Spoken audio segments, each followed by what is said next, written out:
A header file is a file with extension .h which contains C function declarations and macro definitions to be shared between several source files.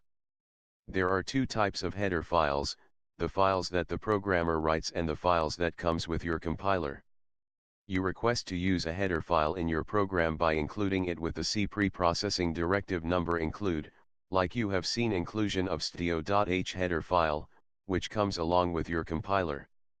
Including a header file is equal to copying the content of the header file, but we do not do it because it will be error prone and it is not a good idea to copy the content of a header file in the source files, especially if we have multiple source files in a program. A simple practice in C or C++ programs is that we keep all the constants, macros, system-wide global variables, and function prototypes in the header files and include that header file wherever it is required. Include syntax. Both the user and the system header files are included using the pre-processing directive number include.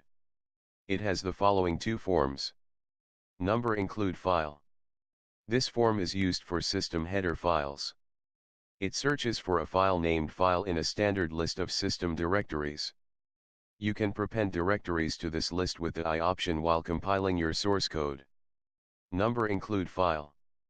This form is used for header files of your own program.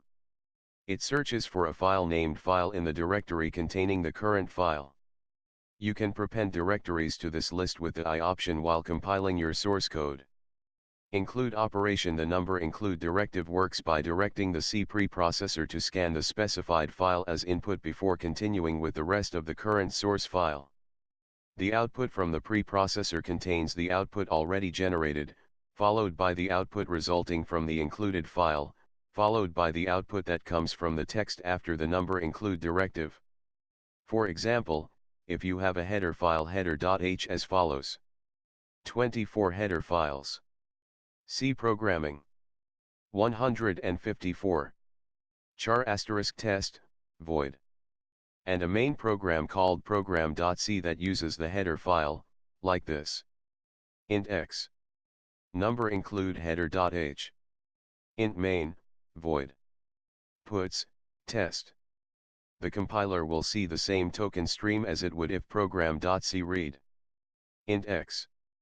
char * test, void. Int main, void. Puts, test. Once only headers. If a header file happens to be included twice, the compiler will process its contents twice and it will result in an error.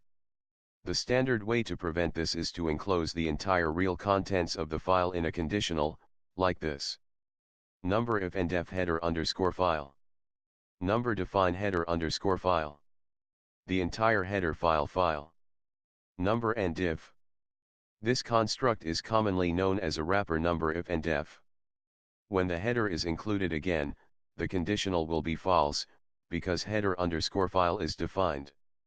The preprocessor will skip over the entire contents of the file, and the compiler will not see it twice.